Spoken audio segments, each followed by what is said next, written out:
താമരശ്ശേരി ചുരത്തിലെ ദുരിതയാത്രയ്ക്ക് അന്ത്യം കുറിച്ച് വയനാട് തുരങ്കപാത ഒരുങ്ങുന്നു. പാറ തുരക്കലിന്റെ ആദ്യ ബ്ലാസ്റ്റിംഗ് മുഖ്യമന്ത്രി പിണറായി വിജയൻ സ്വിച്ച് ഓൺ ചെയ്തു. ദൃശ്യങ്ങളിലേക്ക് ആദ്യം.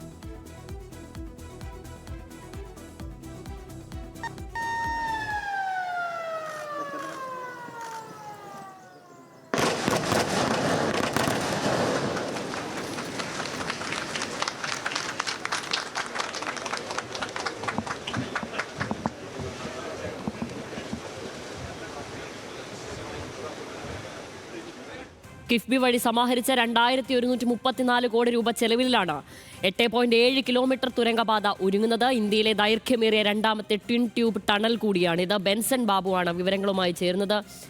ബെൻസൺ, ഒടുവിൽ ആ സ്വപ്ന പദ്ധതിക്ക് തുടക്കമാവുകയാണ്. അതിന്റെ ആദ്യ ചുവടുവെപ്പ് ഇന്നുണ്ടായിരിക്കുന്നു. എന്തൊക്കെയാണ് അവിടുത്തെ വിവരങ്ങൾ? എങ്ങനെയായിരുന്നു ചടങ്ങുകൾ?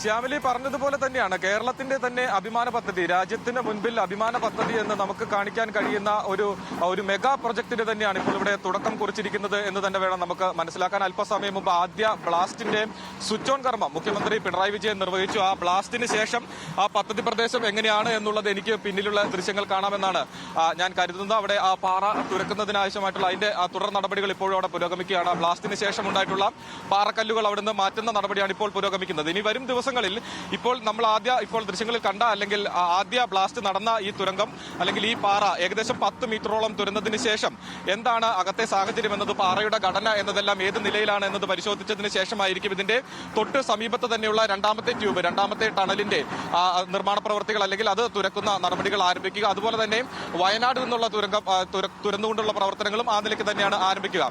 നേരത്തെ സൂചിപ്പിച്ചതുപോലെ തന്നെ അല്പസമയം മുമ്പ് നടന്ന ഒരു ഉദ്ഘാടന ചടങ്ങിൽ മുഖ്യമന്ത്രി പിണറായി വിജയനാണ് ആദ്യ ബ്ലാസ്റ്റിന്റെ സ്വിച്ച് ഓൺ കർമ്മം നിർവഹിച്ചത്. മന്ത്രി മുഹമ്മദ് റിയാസ്, AK ശശീന്ദ്രൻ, അതോടൊപ്പം തന്നെ താമരശ്ശേരി രൂപതാ ബിഷപ്പ് റബിജ സിഞ്ചനാനിയിൽ, അതോടൊപ്പം തിരുവമ്പാടി MLA ലിൻഡോ ജോസഫ് അടക്കമുള്ള ആളുകൾ ഈ ഒരു വേദിയിൽ എത്തിയിരുന്നു. ഈ ഒരു ചടങ്ങിൽ സന്നിഹിതരായിരുന്നു. നിയന്ത്രിതമായിട്ടായിരുന്നു ആളുകളെ ഈ ഒരു ചടങ്ങിൽ പ്രവേശിപ്പിച്ചിട്ടുണ്ടായിരുന്നത്. കാരണം സുരക്ഷ മുൻനിർത്തി തന്നെയായിരുന്നു അത്തരത്തിൽ നിയന്ത്രിതമായി ആളുകളെ പങ്കെടുപ്പിച്ചിട്ടുണ്ടായിരുന്നത്. ചുരുക്കമായി 150-ൽ താഴെ ആളുകൾ മാത്രമായിരുന്നു ഈ ഒരു ചടങ്ങിൽ പങ്കെടുത്തിട്ടുണ്ടായിരുന്നത്.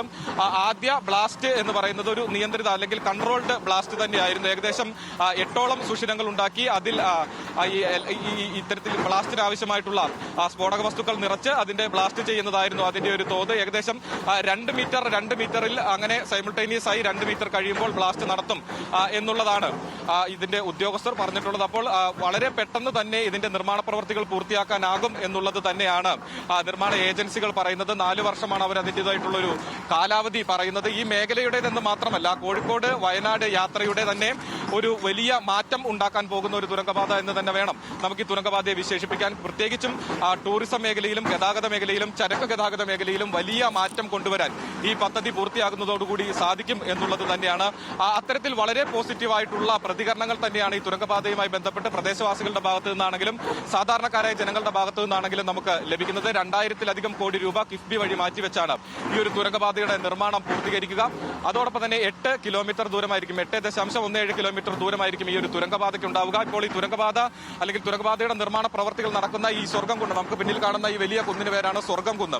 ഇത് തുരന്നാണ് ഈ തുരങ്കപാത നിർമ്മിക്കുന്നത്. അപ്പോൾ ഇതിന് തൊട്ട് സമീപത്ത് തന്നെയുള്ള പ്രദേശങ്ങളിലെല്ലാം തന്നെ അതിന്റെ അടിസ്ഥാന സൗകര്യ വികസനങ്ങൾക്ക് ആവശ്യമായിട്ടുള്ള പ്രവർത്തനങ്ങളെല്ലാം തന്നെ ഇപ്പോൾ ആരംഭിച്ചിട്ടുണ്ട്. കാരണം ഇവിടേക്ക് സാധനങ്ങൾ എത്തിക്കുന്നതിനാവശ്യമായിട്ടുള്ള ഒരു താൽക്കാലിക പാലം നിർമ്മിക്കേണ്ടതുണ്ട്. ആ പാലത്തിന്റെ നിർമ്മാണ പ്രവർത്തികൾ പുരോഗമിക്കുന്നു. അപ്രോച്ച് റോഡുകളുടെ നിർമ്മാണ പ്രവർത്തികൾ പുരോഗമിക്കുന്നു. അങ്ങനെ വളരെ വേഗത്തിൽ നിർമ്മാണ പ്രവർത്തികൾ പുരോഗമിക്കുകയാണ്. ശ്യാമിലി, ശരി. പ്രേക്ഷകർ അറിയേണ്ടത് 8.7 കിലോമീറ്ററാണ് ഈ തുരങ്കപാതയുടെ നീളം. 2134 കോടി രൂപയാണ് ഇതിനായി മാറ്റിവെച്ചിരിക്കുന്നത്. 4 വർഷം കൊണ്ടാണ് ഈ പദ്ധതി യാഥാർത്ഥ്യമാക്കാൻ ഉദ്ദേശിക്കുന്നത്. ഈ പദ്ധതി യാഥാർത്ഥ്യമായാൽ കോഴിക്കോട് നിന്നും വയനാട്ടിലേക്കുള്ള യാത്ര സമയം പകുതിയായി കുറയും എന്നുള്ളത് കൂടിയാണ്. നമ്മുടെ ഒരു സ്വപ്ന പദ്ധതിക്കാണ് ഇന്ന് തുടക്കമായിരിക്കുന്നത്. ബെൻസനാണ് വിവരങ്ങൾ നൽകിയത്.